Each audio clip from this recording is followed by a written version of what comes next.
চীনের সিচাং স্বায়ত্তশাসিত অঞ্চলের রাজধানী লাসার লালু জলাভূমি সংরক্ষণে নতুন প্রজন্মের কয়েকজন বিজ্ঞানী নিজেদের সর্বোচ্চ দিয়ে চেষ্টা করছেন। লালু জলাভূমি চীনের সর্বোচ্চ উচ্চতা এবং বৃহত্তম শহুরে জলাভূমি। এটি লাসার ফুসফুস নামে পরিচিত, যা একটি প্রাকৃতিক সম্পদ। দক্ষিণ পশ্চিম চীনের সিচাং স্বায়ত্তশাসিত অঞ্চলের লাসার লালু জলাভূমিতে এভাবেই সিচাং বিশ্ববিদ্যালয়ের অধ্যাপক চাং চিফেং এবং তার ছাত্ররা পানির গুণগত মান নিবিড়ভাবে পর্যবেক্ষণ করছেন। তারা প্রতিনিয়ত জলাভূমির জলের জরিপ পরিচালনা করে। চাং এবং তার ছাত্ররা অনসাইট নমুনা পানির তাপমাত্রা, দ্রবীভূত অক্সিজেন, ক্লোরোফিল এবং অন্যান্য উপাদানের পরিমাপ করে থাকে। লালু জলাভূমি চীনের সর্বোচ্চ উচ্চতা এবং বৃহত্তম শহুরে জলাভূমি। মালভূমিতে একটি গুরুত্বপূর্ণ পরিবেশগত বাধা এবং উচ্চতর প্রজাতির জন্য একটি আশ্রয়স্থল হিসেবে এটি একটি গুরুত্বপূর্ণ জিন ব্যাংক হিসেবে কাজ করে এবং পরিবেশ পুনরুদ্ধারে গুরুত্বপূর্ণ ভূমিকাও পালন করে। 2023 সালে চাং জাতীয় প্রতিভার আহ্বানে সাড়া দিয়ে চাইনিজ একাডেমি অফ সায়েন্সেস থেকে সিচাং বিশ্ববিদ্যালয়ে স্থানান্তরিত হন এবং বিশ্ববিদ্যালয়ের সর্বকনিষ্ঠ অধ্যাপক হন।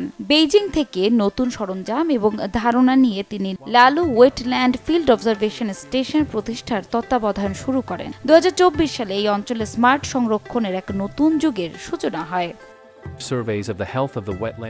সিচাংয়ের রাস্তার অবস্থা এখন অনেক উন্নত হয়েছে।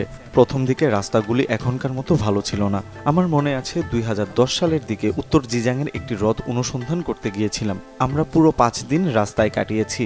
গাড়িতে খাচ্ছিলাম এবং ঘুমাচ্ছিলাম। চাকাগুলি প্রায়শই কাদায় আটকে যেত এবং আমাদের পথ ধরে গাড়িটি খনন করে ঠেলে দিতে হতো।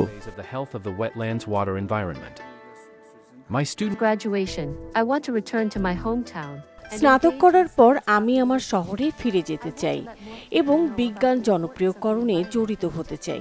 আমি চাই আরও বেশি মানুষ পরিবেশের গুরুত্ব বুঝুক এবং বৈজ্ঞানিক পদ্ধতি ব্যবহার করে আমাদের পাহাড় ও নদী রক্ষা করুক। সিচাংয়ে দিন দিন গবেষণার পরিস্থিতি উন্নতি হচ্ছে। তার জন্য চাং আশা করেন তরুণরাও এখানে আসবে এবং এই দেশের বাস্তুতন্ত্র রক্ষায় তাদের বৈজ্ঞানিক জ্ঞান ব্যবহার করবে।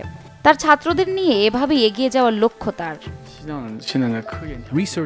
লালু জলাভূমি লাসার ফুসফুস নামে পরিচিত, যা একটি প্রাকৃতিক সম্পদ। দেশের গুরুত্বপূর্ণ বাস্তুতন্ত্র আলপাইন পরিবেশ রক্ষার প্রচেষ্টার অন্যতম কারণ।